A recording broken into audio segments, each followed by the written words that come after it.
नमस्कार दोस्तों, मरुवाणी राजस्थान में स्वागत है।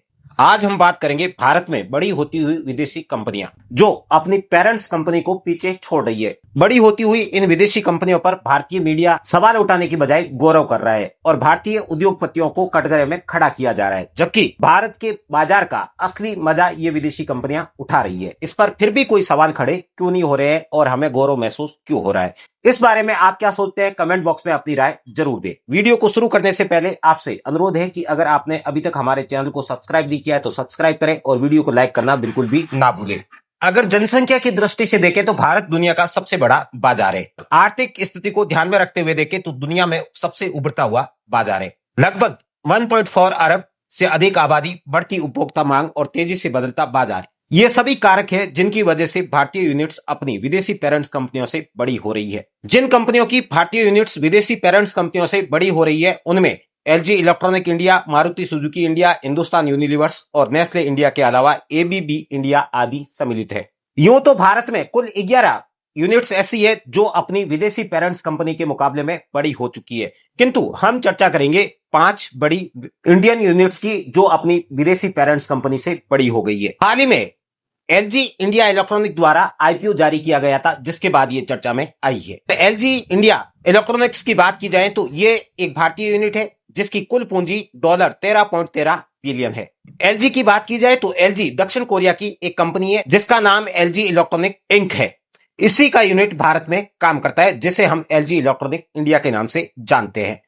जहां तक बात करें एलजी इलेक्ट्रॉनिक इंडिया की तो इसकी टोटल पूंजी 13.13 बिलियन है। वहीं इसकी पेरेंट्स कंपनी जो दक्षिण कोरिया में स्थित है उसकी बात करें तो उसकी कुल पूंजी 9.91 बिलियन है।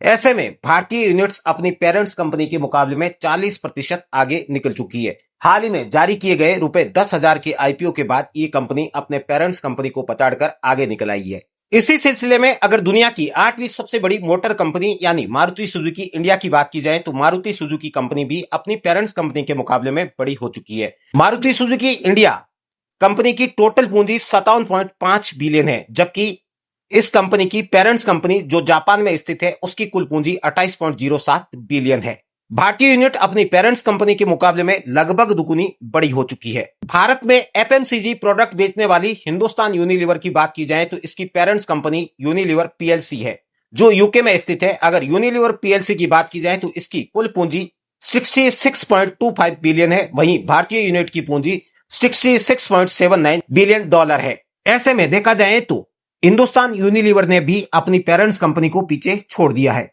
ऐसे ही अगर नेस्ले इंडिया की बात की जाए तो भारतीय यूनिट की कुल पूंजी $28.2 बिलियन है।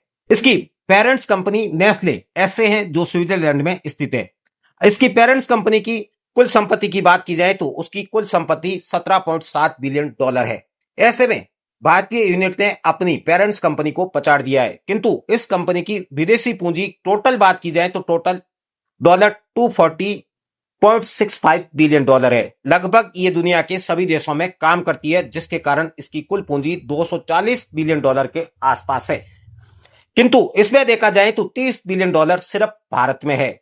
नेस्ले की बात की जाए तो नेस्ले का सबसे बड़ा बाजार भारत में ही स्थित है। इसी प्रारूप पर चलते हुए एबीबी इंडिया ने भी अपनी पेरेंट्स कंपनी को पछाड़कर भारतीय यूनिट की टोटल पूंजी को अपनी पेरेंट्स यूनिट्स के मुकाबले में 59% अधिक कर दिया है। यानी टोटल विदेशी कंपनी जो उसकी पेरेंट्स कंपनी है उसकी टोटल संपत्ति 100% है, तो उसके मुकाबले में भारतीय यूनिट की पूंजी 150 गुना है, यानी लगभग 1.5 गुना अधिक है। ऐसे में सवाल खड़ा यह होता है कि ये सभी विदेशी कंपनी भारतीय बाजार में विस्तृत तो होती जा रही है, लेकिन हम सवाल आज भी अडानी और अंबानी पर खड़े कर रहे हैं। कभी भी ये नहीं कहते हैं कि ये विदेशी कंपनी अपनी पेरेंट्स कंपनी के मुकाबले में बड़ी क्यों होती जा रही है और विस्तृत क्यों हो रही है। इस पर हम सवाल क्यों खड़े नहीं करते हैं। साथ ही सवाल यह भी खड़ा होता है कि भारतीय यूनिट्स इतनी बड़ी क्यों हो रही है जो अपनी पेरेंट्स कंपनी को ही पछाड़ रही है। तो उसका सबसे बड़ा कारण है बड़ा स्थानीय बाजार और उपभोक्ता बेस। जैसा कि हर किसी को पता ही है कि भारत की कुल आबादी 1.4 अरब है, यानी 140 करोड़ लोग, जिसके कारण इन कंपनियों के उत्पाद का सबसे बड़ा बाजार भारत है, जिसके कारण इन कंपनियों का भारत में बाजार बड़ा होता जा रहा है, साथ इनकी पूंजी भी बड़ी होती जा रही है, जिसके कारण ये अपनी पेरेंट्स कंपनी को ही पछाड़ रही है। स्थानीय बाजार के बड़े होने के साथ ही भारत में स्थानीय उत्पादन और लागत का लाभ भी ये कंपनियां भरपूर उठा रही है।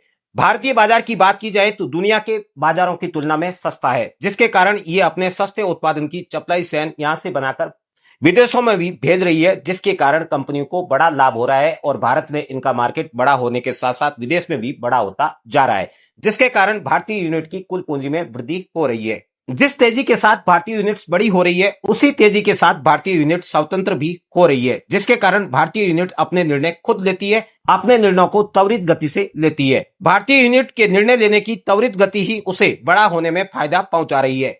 साथ ही बात की जाए तो भारतीय निवेशकों का भी जोश खरोश इन कंपनियों में निवेश में देखा जा रहा है, जिसके कारण ये कंपनियां नए आईपीओ जारी कर रही है, अपने कुल पूंजीकरण को बढ़ावा दे रही है। जिस तेजी के साथ इन कंपनियों का बाजार और पूंजीकरण बढ़ रहा है, उसी तेजी के साथ कंपनी मार्केटिंग स्ट्रेटेजी भी अप्लाई कर रही है, जिससे इनकी सेल्स और रेवेन्यू में बढ़ावा हुआ है, जिसके कारण ये कंपनियां विस्तृत हुई है। लेकिन सवाल सिर्फ इतना ही नहीं है कि कंपनियां मार्केट का फुली यूटिलाइजेशन कर रही है, जिसके कारण ये कंपनियां तेजी से ग्रो हो रही है, तेजी से अपना पूंजीकरण बढ़ाने के साथ बाजार बढ़ा रही है और पेरेंट्स कंपनी के मुकाबले में बड़ी हो रही है। इसके अलावा जो सबसे बड़ा सवाल है वो सवाल यह है कि हम भारतीय कभी भी विदेशी कंपनी को लेकर किसी भी प्रकार का सवाल खड़ा नहीं करते हैं। हम तो हमेशा भारतीय कंपनियों पर ही सवाल खड़ा करते हैं। अडानी और अंबानी को तो छोड़ ही दीजिए, अन्य जो भी भारतीय व्यवसायी है उन पर भी सवाल खड़े करते ही है, भले वो टाटा हो या बिड़ला।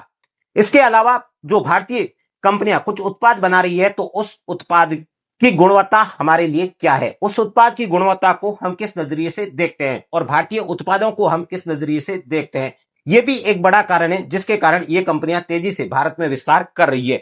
जब तक हम हमारे नजरिए में बदलाव नहीं करेंगे, भारतीय कंपनियों और भारतीय उद्योगपतियों के लिए सही नजरिया नहीं रखेंगे, तब तक यही होता जाएगा कि विदेशी कंपनियां भारत में अपना बाजार विस्तृत करती जाएगी और भारतीय बाजार को पूरी तरह से कैप्चर कर लेगी। ये सभी कंपनियां भारत में लगभग 100 सालों से व्यवसाय कर रही है। कई कंपनियां तो भारत आजाद होने से पहले ही भारत में आ गई थी। लेकिन जिस एलजी की बात कर रहे हैं तो एलजी भी पिछले 50 साल से भारत में काम कर रही है।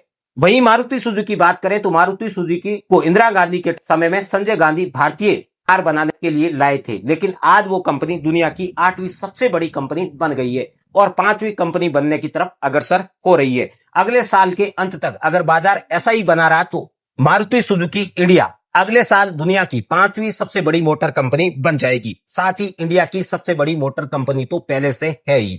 कैसी लगी जानकारी मित्रों, कमेंट बॉक्स में बताना ना भूले और आप इस बारे में क्या सोचते हैं कमेंट बॉक्स में अपनी राय जरूर दें। अगर वीडियो अच्छा लगा है तो दोस्तों के साथ साझा करना भी ना भूले। फिर मिलते हैं एक नए और रोचक वीडियो के साथ।